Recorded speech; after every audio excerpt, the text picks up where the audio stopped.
ताई दोन्ही राष्ट्रवादी अरे ढकलू आज तब्बल 1.5 तास चर्चा झाली. यामध्ये अजितदादा देखील होता, आपण होता, जयंत पाटील होते, शशिकांत शिंदे होते आणि अमोल कोल्हे देखील होते. काय चर्चा झाली? नाही, एकंदरीत आपण बघितलं की महानगरपालिकेच्या निवडणुकामध्ये देखील आपण बघितलं की दोन्ही राष्ट्रवादीला खूप मोठा फटका बसला. काय काय आत्मचिंतन कराल? ही लोकशाही आहे. लोकशाहीमध्ये जो काही रिझल्ट असेल तो मान्य करायचा असतो आणि आत्मचिंतन केलं पाहिजे की असा रिझल्ट का आला. दोन्ही राष्ट्रवादीमध्ये मनोमिलन होईल? बघूया ना, आता त्याची चर्चा चालू आहे. बघूया आता काय. चित्र तर पॉझिटिव्ह दिसतंय. म्हणाले की 12 ठिकाणी एकत्र लढतोय म्हणून. सकाळी प्रदेशाध्यक्षांनी बोलताना असं सांगितलंय की आज आम्ही 12 जिल्हा परिषदांमध्ये एकत्र येतोय, तर त्याबद्दल कशी तयारी झाली? सांगितलंय. ताई आपली देखील आता दादा आणि तुमची तब्बल 20 मिनिटं आपली बंद दारावर चर्चा झाली. काय चर्चा झाली या 20 मिनिटांमध्ये? दार बंद होतं ह्याचा करता काय, मग त्याची चर्चा बाहेर येते का? मग दारा मग कॅमेरा म्हणजे पॉझिटिव्ह चर्चा झाली. काही मुंबई महानगरपालिका आहे.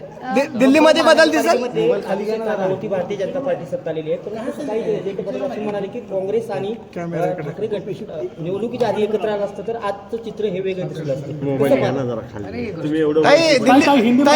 दिल्लीमध्ये काय बदल दिसेल का आगामी काही दिवसामध्ये? आमची अपेक्षा आहे दिल्लीत मधलं प्रदूषण कमी व्हावं. आम्ही आता जाणार बजेट. तुम्ही केंद्रीय मंत्री होणार अशी चर्चा आहे सगळीकडं. चर्चा चालूच असते. आता आधी लग्न कोंडाण्याचं, आधी जिल्हा परिषदचं बोलूया. आता नंतर कोंढाण्याचं झाल्यावर मग आता व्हायलाच पाहिजे ना. आधी पहिला आपल्याला जिल्हा परिषद एकत्र मिळून कार्यकर्त्यांना न्याय द्यायचा आहे. कार्यकर्त्यांचं इलेक्शन आहे. जिल्हा परिषद हे खूप महत्त्वाचं इलेक्शन आहे, कारण ग्रामीण भागातला सगळा विकास जिल्हा परिषदमध्ये होतो.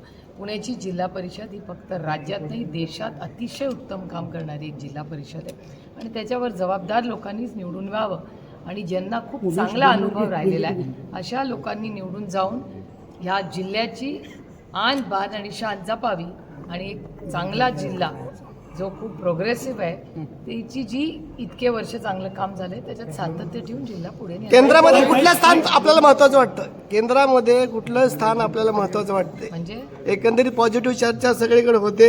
आता केंद्राचा कुठलाच विषय नाही आहे. आता जिल्हा परिषदचा विषय आहे. केंद्राला 1 तारखेला बजेट आहे. बजेट नंतर 11 तारखेला गौतम अदानी आलते दिल्लीमध्ये, तिथं देखील चर्चा झाली आणि नंतर आपली गोविंद बागेत देखील गौतम अदानी साहेब आल्यानंतर चर्चा झाली. नक्की फेर बदल होणार हे तर चित्र सध्या चर्चा. गौतम अडाणींचा या जिल्हा परिषदची काय संबंध? मनोमिलन म्हणजे एकंदरीत 2 पवारांमध्ये फूट पडली होती. दोन्ही पवारांना जवळ आणण्यासाठी गौतम अदानींनी प्रयत्न केले अशी चर्चा आहे. त्यांना क्रेडिट देत आहे का? ठीक आहे, तुम्हाला ज्याला वाटेल त्याला क्रेडिट द्या. पवार कुटुंब एकत्र येणं असं दादांना विचारलं असतं. दादा म्हणाले अशी काही आमची चर्चा झाली. दादांना अरे कसं करणार? राजकीय दृष्ट्या मग दादा जर म्हणले तर माहिती आहे ना तुम्हाला. चलो यार, रिजल्ट जो आहे हम सबको आत्मचिंतन करना पड़ेगा. जो रिजल्ट आया है हमें सबको आश्चर्य लगा. ये नहीं हम सबको आत्मचिंतन करना पड़ेगा. क्या ये रिजल्ट अपेक्षित था? नहीं, किस ऐसा कोई हर एग्जाम को पास होने के लिए जाता है ना. आगे ताई एनसीपी एक संग लड़ेंगे आगे? हाँ, अभी सुबह तो आपने दिया ना, हमारे वरिष्ठ नेता शशिकांत शिंदे जी का स्टेटमेंट आपने सुना है ना, तो वही है. Thank you. Thank you.